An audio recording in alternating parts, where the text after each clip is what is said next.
Hello and welcome to another episode of Pyro Unleashed. Tune in weekly as Donnie and David discuss all things pyro, from the business aspect of the industry to technical tips and mesmerizing pyro designs. On Pyro Unleashed, we invite cutting-edge experts to the podcast to discuss their role in making this industry a success. So, sit back and unleash your inner pyro with us.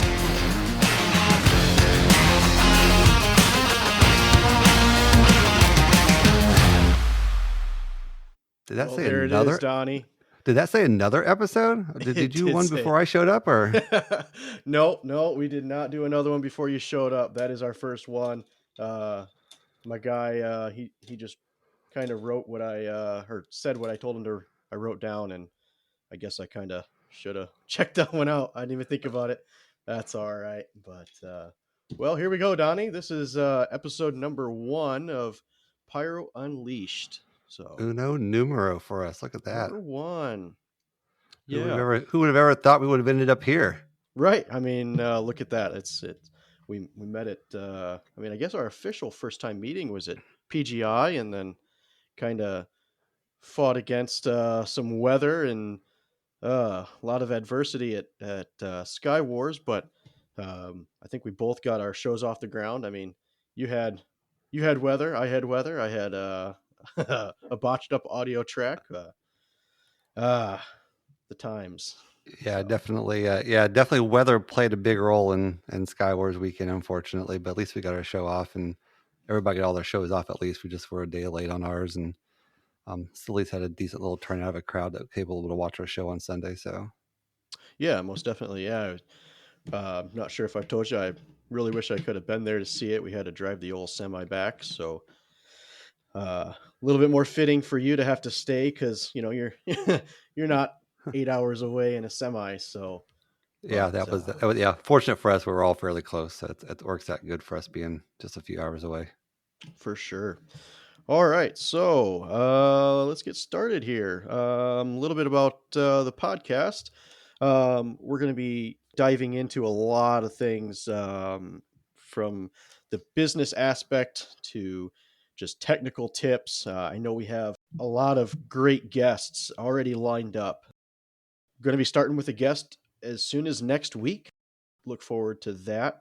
I know Donnie and I have been talking back and forth quite a bit off air about different guests. I know you've come up with quite a few different options or different people to bring on. I have I believe a wonderful guest lined up for our first guest coming up next week.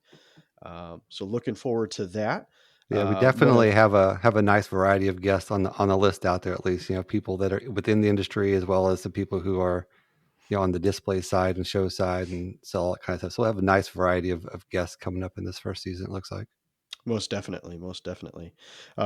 First and foremost, do want to say a huge shout out to Jason Rude with his podcast for having us on last week. Was a great time sitting down with him.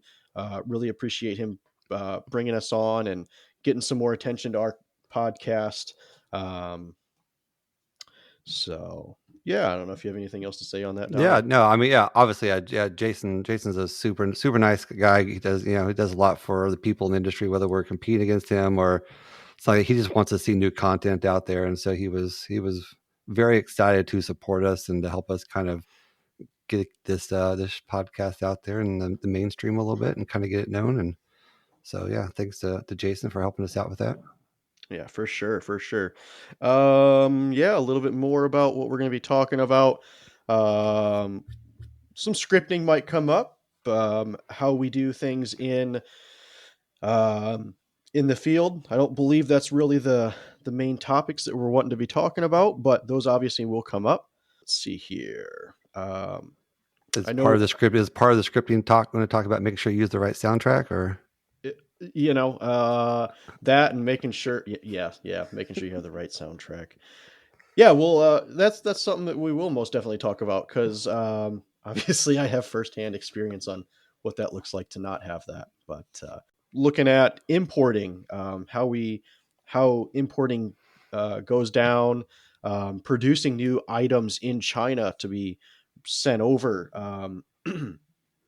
Also, we'll be talking about like minimums for bringing over new items, not even just rewraps, because um, something that maybe a lot of people don't realize is there are minimums for bringing new items to the states. Looking at obviously, like I said, we have some huge experts in the pyro industry already lined up to talk to, people that have plowed the way in the industry to kind of get where we are today. Guess that's kind of what we're wanting to bring. Anything else you can think of, Donnie? No, absolutely no. I will definitely bring an aspect from from your side, being somebody who's more familiar with the back end industry versus somebody like me who's a little bit newer than to the back end and have all the questions and answers. And I'm looking forward to bringing some people on from more of the club aspect, or people who interact with the clubs, to kind of have those discussions on how we interact with the importers and the wholesalers to get the products and stuff we need. So we'll have some guests on along those lines as well that can dive into some of those discussions on how they work with the various customers out there to find out the need and the demands of what the consumers and the clubs are looking for as far as products and stuff like that, and how we can go about getting things brought in that that we need, or some ideas of some product to have made, and how that process works. Yeah, for sure, for sure. All right, so I guess kind of the base of today's episode is breaking down a little bit about what we are going to be talking about, and talking about kind of who we are, where we got started, why we got started. So I guess we'll start off with you, Donnie. How long you been doing fireworks? What got you started in the industry or Yeah, I addiction? I mean, don't know how you want to describe it. no, yeah, no, I tell the story a lot, in all my little bios. Is, I mean, growing up here in Missouri in the Midwest, fireworks was the way of life. Essentially, you grew up around fireworks year round. That was the big holiday you enjoyed in the summertime, and hanging out with your family and your friends and blowing stuff up and doing things that teenagers do with fireworks. And all the things that you look back and you realize it was probably dangerous when you learn how to the right way to do things. And that's kind of where it kind of grew the love for fireworks and the curiosity of fireworks, and just how they worked, and having fun with them. And I left the Midwest for a number of years and was out in Arizona, where fireworks pretty much were non-existent. Out in the desert, it's dry, a fire hazard. So I really kind of lost track of that. When I came back here to Missouri in 2017, I got back into doing fireworks shows and it's like that for the family, and got into kind of just fusing cakes together, and you get kind of down that YouTube rabbit hole is kind of where it kind of begins, and you start seeing all the different ideas and different things, and you start seeing there's electronic ignitions out there where you can get into Cobra, FireTech, Mongoose, all these other systems out there, and you start to kind of dabble in some of that, and then you start looking on YouTube and you find this group called Pyro Universe on YouTube on Yeah. Facebook. And Famous then Pyro that's U. when I got hit up by Jim Preby, and he's like, "Hey, there's a club called KCAP. You should check us out. We're here in Kansas City." And I joined KCAP in 2019, and have kind of really hit the ground running since then. And just recently did the Sky Wars last year, and so it's been a kind of accelerated process once you get into the kind of the club and get the access to the tools and the resources, and you can see what's out there, that you can really kind of hone in your skills and really get the additional experience that you want, because we can shoot fireworks more than just the 4th of July now. I get to shoot fireworks year round, and so that's the fun part about it, is it can be more fun and more of a year round experience than just your one time during the summer. Yeah, so that kind of brings up a good question for me. Like, I know around here some of the clubs can be uh, more building, or just you have your thumb junkies that want to go out and hand light some shells. They have their Type 54, so it gives them an opportunity to proverbially get their shells in the air. And what do you guys do over at KCAP that kind of makes you guys stand out over the general club? I think our club is the premier pyro musical scripting club in the country. I don't think you'll find a better collection of scripters in a single club than you will in KCAP. I mean, KCAP has been scripting shows for Skywars for many years. We've done pro-ams, and we just did the pro one this last year. Every time people hear KCAP scripting a show and they're competing against them, they automatically start to kind of worry. I think a little bit sets in because they know the quality of the show you're going to get, and so KCAP is very, very heavy on pyromusical scripting, and we take a lot of pride in being able to tightly script shows and runs and stuff like that. And so I think the collection of people within KCAP makes it very much. I'm not saying there's a lot of people in KCAP that are also thump junkies and and like the booms and all that kind of stuff. And we definitely have fun with that during our club shoots and stuff like that. But we do really much focus on the full pyromusical scripting aspect of choreography of shows. Yeah, that's something I really wish we had around here. I know, like I said, we primarily just have a lot of thump junkies that just want to light shells off, and there's a space for that too. But yeah, I mean, I think being around a group of guys that are like minded, they want to script a pyromusical. It really helps. I guess you could say the juices flow and kind of get you all in the same mindset. Yeah, Yeah, it creates that competitive factor. When you have a club shoot and you got 3 or 4 shows out there, I mean, you kind of want to have a better show than the other club guy who's putting a show up. Even though you're not really competing, you still want to put up a quality show, and you want to showcase that that your show is just as good as anybody else in the club. And so it kind of creates a little bit of that competitive factor, which then makes you put more time and more effort and more practice into honing your skills. And I mean, not every show goes out perfectly, and we all learn from the mistakes that happen in the club shoots and stuff like that. And that gives us the ability to learn and build on, for future shows and competitions and stuff like that. When you do need to be more precise and more reliable and limit some of those mistakes. yeah, and I completely agree with. Even though it might not be a competitive atmosphere, I think there's always kind of an internal little piece of us we always want to have a competitive aspect to every musical we do. Kind of jumping ahead of myself, but I've done some shows at Cobra Con or this or that event where it's not really a competitive atmosphere, but you know, um, when James, who is my scripting buddy, we script pretty much all the time together. When we get together, it's kind of like, well, what did we do better than this person? What can we learn from that show? Um, what can we glean from the way they scripted that? This run or that run. How do they put these shells and um, uh, do accents with single shots on the bottom or this, that, or the other? And um, it's again, like I said, it's competitive, but it's also a learning experience as well, and a way to better each designer. No, yeah, absolutely is. Yeah, I mean, definitely, because a lot of ideas you can get just from watching other people's shows, and at the end of the night, you want everybody to walk away and remember that one special run or one special thing that you did in your show over the entire thing. So, but yeah, let's talk a little bit more about you, David, and who you are and where you came from and how you got to be the spot you are now. Yeah, yeah. So, kind of growing up, I guess my dad would kind of light fireworks outside, just hit and miss. We we'd light some stuff. The neighbors would. We'd have some Karens, I guess you could say, in our neighborhood, and they really didn't like us lighting fireworks off, so they'd call the cops a lot, and I couldn't really do a lot in our neighborhood with that. So we just, I don't know, I guess about 17, I don't know why, I just did a Google search for firework companies near me. I guess it was just like a weird thing that came to me, and I just looked it up, and I found RKM, and I reached out, and they said that they had a PGI shooter training coming up, and it was like, yeah, it's funny because it was like 20 days after I turned 18. So it kind of worked out really good. So I went to the training and took the class. And then, like we do now, they did a demo after the training.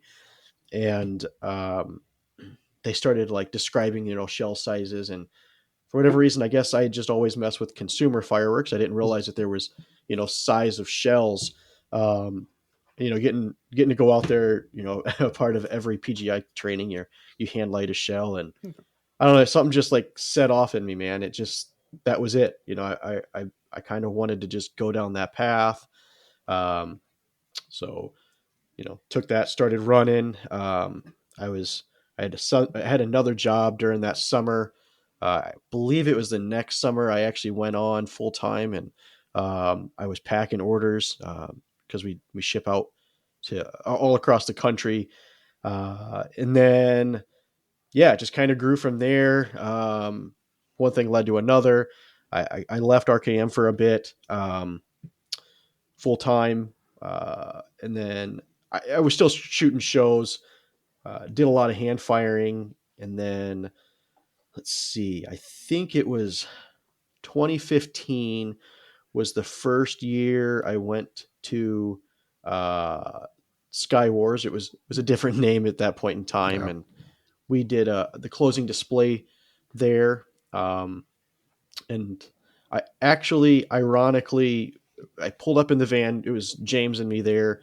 We drove in and stepped out of the vehicle, and I seen a hot lady walking across the field, and I kind of looked at James just jokingly and was like, dude, I have dibs. Like, yeah, I'm going to go talk to her. And I guess kind of one thing led to another. I didn't really end up talking to her much, but sent her a Facebook message, and ended up finding out she didn't live but like an hour and a half away from me. And um, one thing led to another. We ended up getting married in 2017. And um, yeah, so that's how I met my wife, is actually through fireworks. Um, and then about almost a year ago, I actually came back on full time at RKM, and doing sales. Uh, Dive into some of the, yeah, I guess some of the stuff I've done over the years. And um, yeah, I know in Mercy, when was that? It was 2016. I did actually the demo for RKM. We usually do like a closing show, and I did like a little one song Pyro musical at the end. And then 2017, my father-in-law was gracious enough to um, allot a 5-song budget for our wedding, and I took full advantage of that. Yeah, kind of went overboard, but I was only going to do like 3 or 4 songs, and he's like, no, just do more. So yeah. And then, 21, I was asked from, Brian asked if I wanted to shoot the Skywars show in 2021. So I got to lead that design, and a number of people other had their hands in it, but that was a lot of fun. And I if you don't know which really, show that, if you don't know which show that was the one that yeah. started off with the chicken dance. By the way, Oh yeah. if you're all familiar with Sky Wars from 21, you'll know which show that was. Yeah, that was kind of fun. Actually, Brian, RKM, the owner, we were just kind of talking some songs, and I don't know, I guess we kind of just have always thrown out songs, and then we just kind of pick one. And if you don't know Brian, he's kind of got a funny side, and um, he just was joking around. I think he really was just joking, and he was like, you really should do the chicken dance. And I looked at James, and he was like, well, Brian wants it, so let's do it. So it was literally from that moment, we're like, all right, we're dedicated to this. We're really doing the chicken dance. And yeah, I mean, it's just like that. Like, I can go across, US and just say, hey, I'm the one that did the chicken dance in 21 at Skywars. And it's like, oh, you did that. Like, it's funny how one song can like make or break a whole musical like that.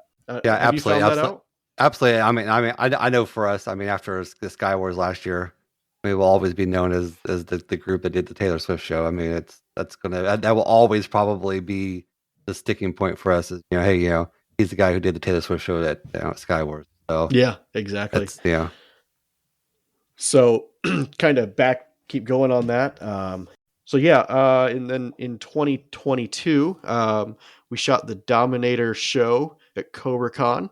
And then that one's actually easily rememberable as well. We actually did the April Fools because that was on April 1st. And then we did Michael Bublé, which was I was really really happy with the way that turned out. I would have to say that's probably top 3 musicals that I've ever done. I absolutely love the choreography on that one. Very very proud of that. And then in 23, we rickrolled the crowd. That was kind of fun.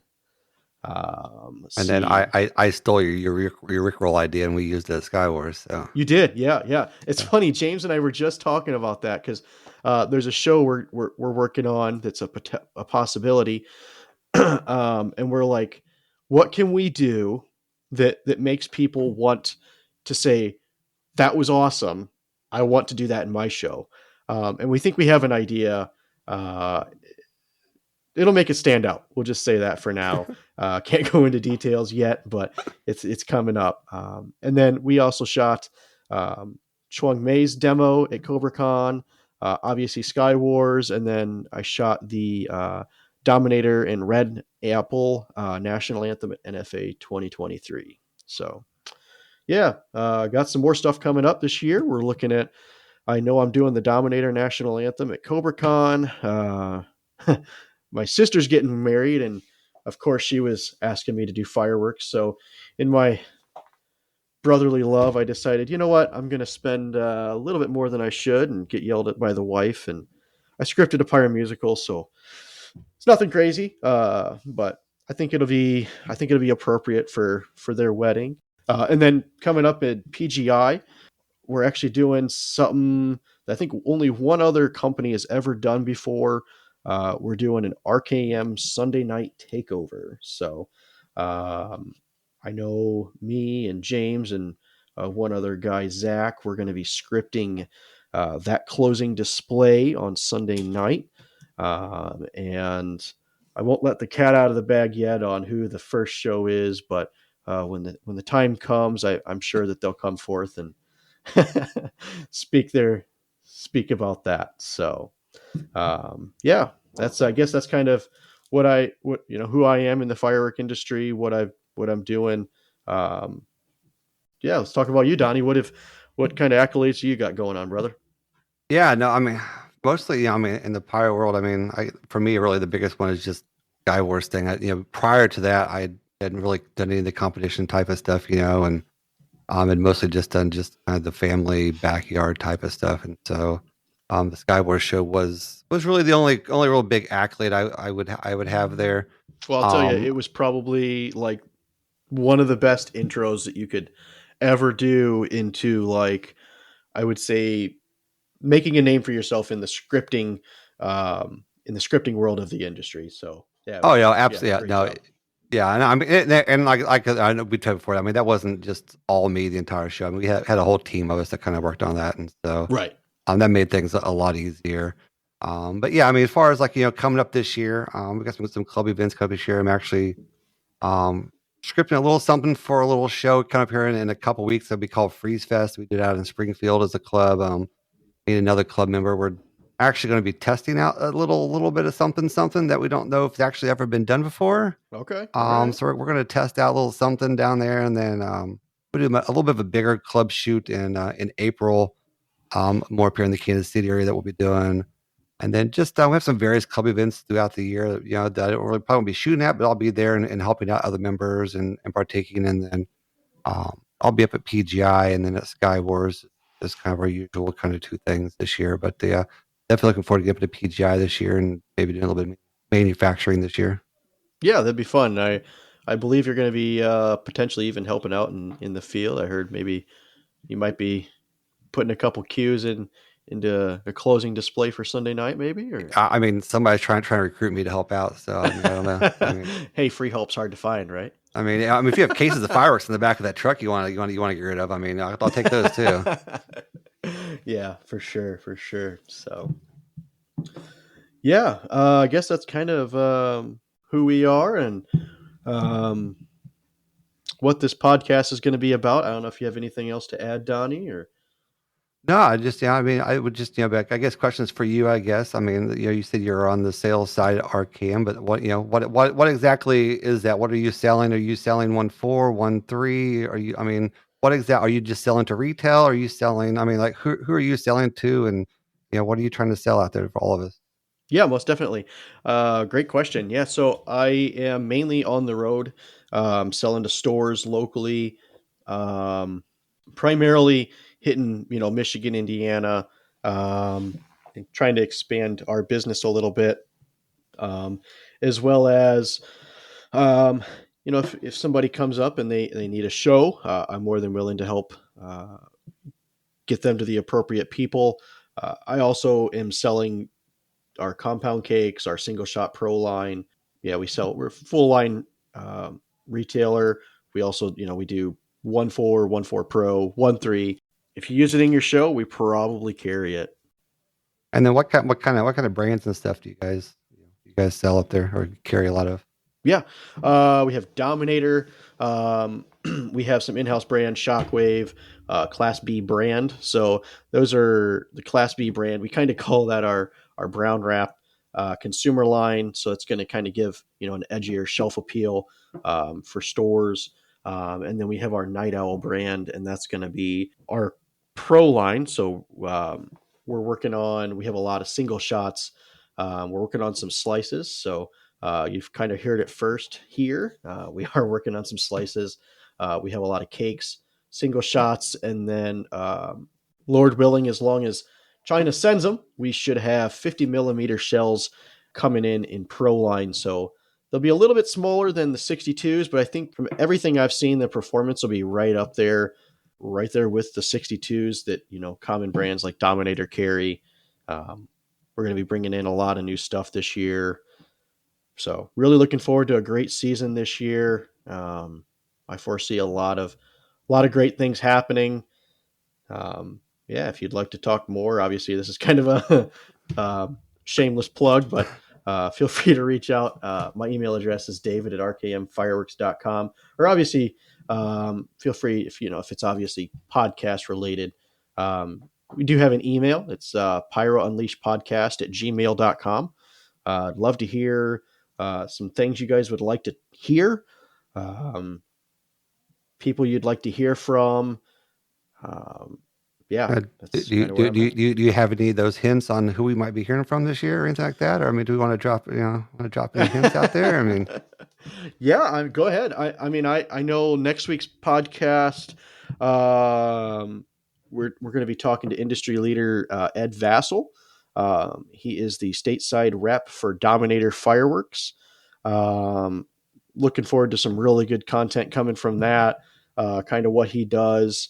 Um, a little bit about Mercy, Dunpie, the 1.3 line, their pro line, their 1.4, how you can get your hands on some of that Dominator product. And then, yeah, I don't really have too many more solidified people. I know we've talked to quite a few people, but yeah, take it away. I don't know if you have anybody you kind of want to drop some I, hints on. I know that I know we got lined up. I know from KCAP, we got Dan Haynes. A Most lot of you probably definitely. know him from Spirit of 76 Pro line, and he then kind of went off and started his own display company. So I know we're going to have him on at some point this season as well to talk about. If you've been following him on social media, he just took a trip to China, and we definitely want to pick his brain a little bit Most on definitely, some of the yeah. stuff that he learned while he was over there and some of the connections. And Dan's a master in transportation as well, so maybe we'll have some questions around transportation and stuff for him. But we have him lined up, I know, at some point this season as well. And look at our list and